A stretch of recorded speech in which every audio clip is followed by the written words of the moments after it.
off-time music, what he'd like to do for his freedom. So Dennis Scott with us here on Tiki and Tierney, CBS Sports Radio. Hey, Dennis, do you know Ty Lue at all? I know Ty Lue very well. So we saw this story in SI about how he yelled at LeBron or got into LeBron's grill a little bit during Game 7 and challenged him, said you got to be better, and then he challenged him in front of the squad.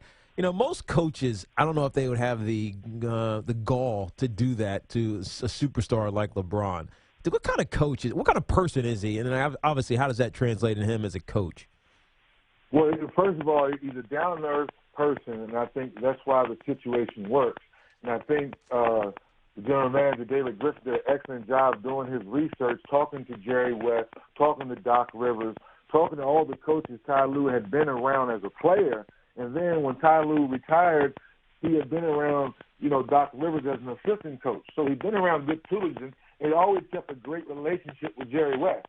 So when you go try to get a new job and you have those two men on your resume, and that's what made this thing work, because now Ty Lue, also as a player, been around Shaq, been around Kobe, been around KG, been around Paul Pierce, been around all these great players, so he can go to LeBron and say, look, you're a great player, but you're not playing the way you need to play for us to win a championship. And that's why they was able to win Game 7, in my opinion. It's amazing, and I said this earlier, if that's David Blatt, and no disrespect to David, he's an X's and O's guy, and he's a genius in terms of a lot of the schematics of basketball, and he proved that over in Israel time and time again, but he doesn't have the juice. I mean, let's face it, if David Blatt stands up and calls out LeBron like that, LeBron might smack him. Well, I think to your point is sometimes, and Tiki, you know this too, sometimes when you're an ex-player and you've been in the fire, you caught an elbow, you set that screen, you know exactly what that player's going through, and I think that's where Ty Lue's been able to tap into that part. Like, look, LeBron, I've been there.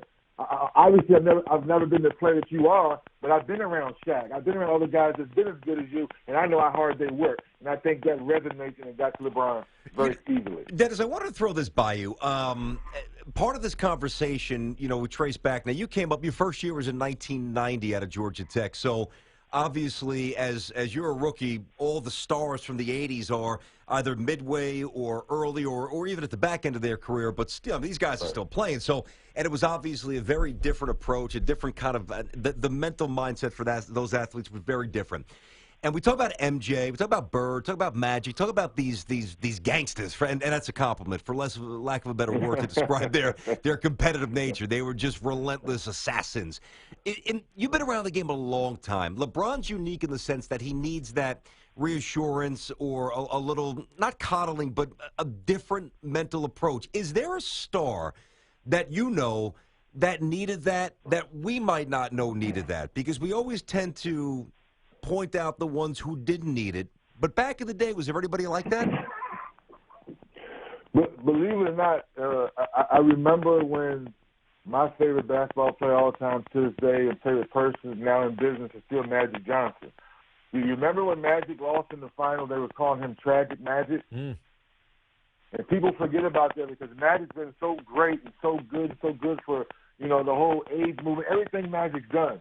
But I just remember having a conversation with him saying that he needed some encouragement then because everybody was so down on him. Everyone thought he never could do it again, but he needed a pat on his back.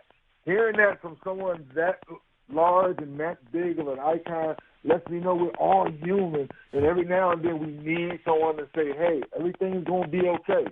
And everything was okay, and they come back to win championships. So I like sharing that story to your question because you just never know when we are going through something, you need a pat on your back to get through that day or to get through that season. It's interesting. Would have never thought you would have said Magic. That's a good story. Dennis Scott with us here, of course, 12 years in the NBA, a long-distance sniper. Hey, listen, Teague, not only did they go in, but this guy wasn't shy. This guy had a little space. Dennis Scott was going to let it fly from 25 feet. Right, Dennis?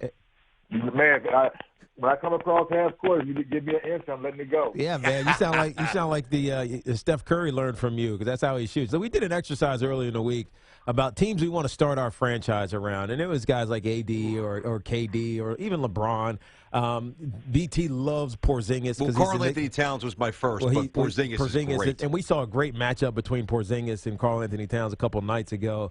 I'm curious. And they're playing tonight again. I'm curious, Dennis, as we've seen the league evolve, I guess is the word I'll use, even though it's probably not the perfect one, because I think elements of what we're seeing now have been around for a long time.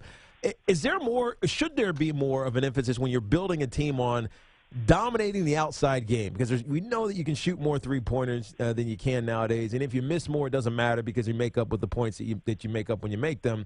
Or should it be more fundamental with the guys inside, the Karl Anthony Towns, or even the Porzingis, even though he does shoot three-pointers as well? Where is basketball in regards of building teams now? Well, basketball today now, the fundamentals are how many different skill sets do you have? You know, back in the day, you know, sometimes they may have pigeonholed a lot of us and called us specialists. So now when you look at Karl Anthony Towns, he can be in the post in one possession, and the next possession he can pick and pop and shoot a three. So what you see is the NBA now is going positionless, meaning that when you look at Golden State, they have the lineup of death where they have no real center. Draymond's not really a center. Durant's not really a center. Iguodala's not really a center. Klay Thompson, we know, is not a center. We know Steph Curry's not a center. That's their lineup they like to put on the floor because they're all similar size. They all can run, jump, shoot the three. They all can rebound, play defense. So when you have someone like Porzingis and you have now Karl Anthony Towns, you mix them in to that talent set like Kevin Love with LeBron, with now Tristan Thompson. So now you mix all it in. How do you have the best talent on the floor at all times? That's what the new NBA is. We don't worry about how big a guy is because, to your point, Porzingis shoots the three like he's a point guard. That's right. So That's my guy, too. I'm a Knicks fan. I'm pumped. Yeah, so when you're watching him play, when he shoots the three, you don't go, oh, no, what are you doing? Oh, no, shoot it. There you go, big fella. Yeah, good shot. Yeah. That's how the game has evolved and changed. And the crazy thing is, next possession, you might see him cross somebody up like he's a two-guard. His skill's amazing. Or a follow-up dunk. That's true. Remember last year, he had like 10 follow-up dunks in the first 20 games of the season. We were like, where'd all this come from? I remember it all, Dennis. Trust me. Yeah, because you know why? He's done an excellent job mixing it up, and now that's what we say to ourselves, that's who he is. Well, let's be honest about this. We keep it real on this show. The reason why, and I watched every one of those dunks because I watch every Knick game, the reason why there was a national reaction to that, I don't mean locally because I think Knick fans weren't too surprised by it, but nationally, there's the European stigma that people are soft. So you have a kid who's taken in the top 5, who's skinny and who's tall, and he's drafted by a franchise that hasn't won since 1973, even though my man Ewing was on great teams in the mid-'90s. The Knicks haven't really been relevant for a long time. So that skinny European, let's face it, he's not getting the benefit of the doubt in terms of being tough. It's just the way it is. I remember draft night, I asked him a question. I said, what are you most excited about to be in the NBA? And he said, wow. He said, can I call you 3D? I said, sure. He said, well, 3D, I never knew I could go to the gym whenever I wanted to. So when I heard that, I was like, wow, these fans don't know what they're getting. That this kid's ready to go to the gym any hour, any time. I said, the only thing you got to do is tell your coach you want to go to the gym, and someone will be able to meet you there any hour. And they say that kid's there with Melo at 2 in the morning, 3 in the morning, stuff that we never even hear about because that's how hard he works. You know, I remember that well. He also said he really relishes the chance to get the people who booed him on draft night prove him wrong, which I thought also spoke to his character. But I want to ask you this quickly. Dennis Scott with us here on Tiki and Tierney. You know, you mentioned Anthony Davis and Tiki. You obviously brought up Porzingis and Karl Anthony Towns. You know what I love about this new crop, and I'm going to throw Lillard in there as well. They are almost counterintuitive to the AAU culture. They seem team-oriented. They seem humble. But you know what I love about this, Dennis? They seem visibly bothered by losing, and that's a great thing to see. No, that's a great point, that these guys are not going through the emotions and putting up good numbers individually, receiving nice endorsements off the court.